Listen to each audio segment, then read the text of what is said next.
Essa história toda, né? Fica o Davi Luiz, não fica no Flamengo. Ele tem contrato com o rubro-negro até o fim de 2023, mas em maio bateu a meta e garantiu a extensão do contrato por mais uma temporada. Recentemente, o zagueiro entrou no radar de alguns clubes, da Arábia Saudita, da Turquia, e de acordo com informações divulgadas, tá? Dando aqui os créditos para o Vene Casagrande, Davi Luiz. Fala, seus flamenguistas! Então, muita gente com proposta no Flamengo. Vamos ver aí quem deve deixar o Flamengo, né? Se eles vão aceitar essas propostas ou não, se o Flamengo vai aceitar também, né? Tem a novela ali do Bruno Henrique, que tem se falado muito, né? Se ele vai ficar ou vai sair também do clube. Copa do Brasil, pessoal, o ingresso muito caro, R$700, o ingresso mais barato, caríssimo. Muitos flamenguistas já entraram até em contato com o Procon para reclamar, né? E aí vamos ver quem que está em negociação, quem que já está para sair e fazer essa renovação no Flamengo, né, pessoal? Aproveita aí já para se inscrever no canal, deixar aquele joinha, compartilhe aí com os amigos e no final aí você me diz nos comentários quem tem que sair e quem tem que ficar no Flamengo e quem que seria uma boa contratação aí para a gente renovar e continuar forte aí rumo aos 2 títulos esse ano. O Luiz recebeu sim uma proposta oficial da Turquia. O Bruno Prado até pode me ajudar, o nome do time aqui ó, é o Beşiktaş, né? Beşiktaş da Turquia fez uma oferta pelo Davi Luiz. Ontem, o jornal o Globo publicou que o clube está costurando aí uma saída do veterano, cujo contrato vence apenas, como eu disse aqui, no final de 2024. A proposta do clube turco foi considerada boa pelo jogador, mas a adaptação da família ao Rio de Janeiro é levada em conta na hora de avaliar uma nova mudança e a tendência, no momento, né, do lado pessoal do jogador, é que ele permaneça no Flamengo. Na segunda-feira, o clube turco até anunciou a contratação de outro zagueiro, o marfinense Eric Bailly, que estava no Manchester United da Inglaterra. E vai destacar que o Flamengo não chegou a ter acesso a essas propostas, que foram avaliadas primeiramente pelo Davi Luiz e o seu staff. Tá? A informação que está aqui na pauta. O zagueiro também vê com bons olhos um retorno ao futebol europeu, dependendo aí da oferta que chegar. Por enquanto, só chegou da Turquia. Bom, com alguns contratos aí chegando ao final, Flávio, Vampeta e Bruno, será que essa é a oportunidade perfeita para o Flamengo fazer uma grande reformulação no seu elenco? Porque muita gente fala, né, que o Flamengo precisa mexer nas peças, dar uma mexida ali no vestiário, até na questão do ambiente, jogadores que estão muito tempo no clube, alguns veteranos. Está na hora do Flamengo fazer essa reformulação? A temporada do Flamengo, Pedro, foi feita para outras conquistas, né? Queria um Mundial, aí sai pro Al Hilal. O Campeonato Brasileiro aí tá 12 pontos atrás do Botafogo. Eliminado na Libertadores pelo Olímpia. Um elenco de 40 milhões. E alguns jogadores já mais velhos, né? Você pega ali o Felipe Luiz. Mas se tiver mesmo uma proposta pelo Davi Luiz, acho que o Flamengo vai liberar, viu? O Vitor Ribeiro não sabe se renova. Acho que ainda tem contrato. Acho que os caras vão fazer... Não assim, pegou 6, logo 7 de vez e mandou. Aos pouquinhos eles vão limpando os jogadores mais velhos. Davi Luiz, para você, Flávio, jogador que o Flamengo precisa ter um carinho especial na hora de renovar o contrato, pelo que vem jogando, ou você acha que é um atleta que o Flamengo, dependendo da oferta, eu acho que o contrato dele já foi renovado automaticamente. Foi. Renovação automática até o final de 2024, exatamente. Eu não tenho acesso aos bastidores do Flamengo, mas aqui a gente tem o Mauro César, tem o Pilhado. Eles falam bastante sobre dificuldades lá do clube em administrar uma dívida de títulos e daquele time de 2019 que o torcedor do Flamengo tem de um modo geral, né? A gratidão, né?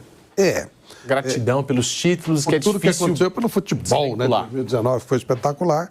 Mas segundo os nossos companheiros que seguem mais o Flamengo, isso acabou por criar uma situação de alguns privilégios ou de os jogadores pleitearam algumas situações que já estão se transformando em problemáticas para o clube. Sendo assim, é claro que você precisa começar uma renovação, precisa começar a mudar. Um jogador do nível do Davi Luiz não é fácil se repor, mas Né? Se tem algum problema nesse sentido, você tem que trocar o que está sendo problemático. Até Gabigol, Pedro, Everton Ribeiro, seja lá quem for. Eu acho que você tem que pensar. O Flamengo, sim, tem que começar a pensar em renovação, sim. Que estilo de renovação eles vão fazer? Vão priorizar a base agora? Vão inverter? Fazer um estilo mais Palmeiras? Vão trazer outros jogadores lá de fora que poderiam voltar, estariam dispostos a voltar? Mas sim, eu acho que está na hora, né? Nós vamos para 2024, lá se vão 4 a 5 anos daquele grande time do Flamengo. O time até ganhou algumas coisas no ano passado importantes, é o atual campeão da Libertadores, mas nesse ano a coisa não andou. Então tem um momento que a curva vira, né? Talvez seja a hora do Flamengo começar a pensar nisso. Vamos falar de Flamengo e São Paulo, a final da Copa do Brasil e a polêmica dos ingressos. O Procon do Rio de Janeiro notificou o Flamengo sobre o preço dos ingressos da final da Copa do Brasil e deu 72 horas para o clube se explicar. O ingresso mais barato para quem não é sócio e quiser ir ao Maracanã contra o São Paulo custa R$ 400. O valor é 42,8% maior do que em comparação com a entrada mais barata na decisão do ano passado, quando o Flamengo cobrou R$ 280 na Norte, na partida de volta contra o Corinthians. Pelo índice da inflação nos últimos 12 meses, o preço de 2022 aumentaria aproximadamente 4% para ser corrigido, ou seja, não passaria dos R$ 300. Os valores, é claro, geraram muitas reclamações por parte dos torcedores do Flamengo e o Procon decidiu então notificar o clube após receber algumas denúncias de torcedores. A gente tocou nesse assunto durante a semana aqui no Bate Pronto, mas eu queria saber do Mauro, do Vanderlei, sobre esses preços que o Flamengo está praticando. E o São Paulo, do Júlio Casares, também deu algumas declarações, mas é algo natural pela importância do jogo ou é algo muito ruim e que vai distanciar o torcedor que tem menos orçamento no estádio? Vanderlei e Mauro César é a grande pergunta e o debate no momento aí nas redes sociais e o torcedor aguardando para adquirir esse ingresso para a final da Copa do Brasil. Nós estamos falando de R$ 700, né? Essa é a conversa, né? Isso. Para o visitante. Tanto lá... Acho que tudo, viu, André? Não. Visitante, a gente também está falando aqui dos ingressos também da torcida do Flamengo. Flamengo, né? que não são 700. Os dois casos. Foi o que permeou a discussão, os dois casos. Porque, pelo que se sabe, não sei se tem uma informação nova, para o torcedor do São Paulo lá, 700, para o torcedor do Flamengo aqui... Mas aqui o que eu estou dizendo é que os próprios ingressos para o torcedor do Flamengo no Rio, eles foram majorados e a torcida está reclamando. Então, a conversa começa com 700, que é o máximo. Que é o de fora, pro cara de fora. Isso. Mas os ingressos para as torcidas locais também eles estão reclamando. Então, mas começando por primeiro ponto, $140. Já estou lembrando, $140 é mais ou menos equivalente a R$700. Então, eu acho que é caro para o torcedor de São Paulo lá e caro para o torcedor do Flamengo em São Paulo. Pronto. O Flamengo, pelas informações, aumentou o preço razoavelmente. Eu acho sempre que um espetáculo merece um preço diferenciado. Agora, chutar o pau da barraca, eu acho que não é bom na relação com o consumidor. E está aí nesse processo de, não diria de reformulação, mas alguns contratos chegando ao fim e alguns jogadores medalhões que já conquistaram muito pelo clube. E tem também o torcedor que cobra atitudes mais ríspidas, né? Algum tipo de posicionamento da diretoria do Rodolfo Landim, do Marcos Braz, do Spindel. E o assunto comentado aqui no Bate Pronto nos últimos dias foi a renovação do Bruno Henrique. Eu estou olhando aqui, o Bruno Henrique, ele tem 32 anos, em dezembro vai completar 33 anos. Ainda assim, é o principal jogador do Flamengo na temporada e já conquistou muito com a camisa rubro-negra. Ô Mauro, alguma informação nesse sentido pela renovação do Bruno Henrique? E até queria saber de você, né? Quanto tempo de contrato? A gente está falando aqui, o Flamengo pode oferecer 2 anos com tranquilidade, um pouquinho menos. O que você pensa em relação ao Bruno Henrique e a permanência dele no Flamengo? Eu acho que o mais adequado do jogador na idade dele é fazer um contrato de 1 ano com metas. Se ele atingir uma determinada meta no contrato em 24, ele renova automaticamente para 25. Vai aí da capacidade de negociação dos dirigentes do jogador. Tem aí sondagens de outros clubes, acho muito pouco provável que ele saia.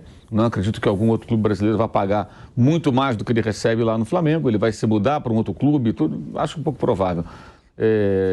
E acho que, naturalmente, o acordo vai acabar acontecendo. Agora, quanto à duração, acho que o jogador com 33 anos deve fazer o contrato de 1 ano, pensando do ponto de vista do clube. Para o jogador é bom fazer um contrato mais longo, óbvio. Ele se garante por mais tempo. Mas o caso do Bruno Henrique, acho que também é um caso que talvez até possa ser analisado de uma forma um pouco diferente. Primeiro que ele é um cara muito regular. É um cara que... Tenho dito sempre isso. Você não vai lembrar, assim, má fase. Pode ter uma má atuação e tal. Má fase do Bruno Henrique, está fora de forma, está gordo, não tem nada. Teve uma lesão grave. Havia muitas dúvidas sobre o seu desempenho na volta, porque foi uma lesão muito, muito séria. Ele já com 32 anos, né, voltou a jogar. Quando ele machucou, ele tinha 31, voltou já com 32. Ele vai ser veloz, ele vai ter arrancada. Ele está fazendo tudo como fazia antes. É impressionante. Em pouquíssimo tempo ele readquiriu forma física e técnica. E é um jogador que está na história do clube, então acho que um jogador assim não deixa escapar pura e simplesmente. Tem que ter um cuidado especial.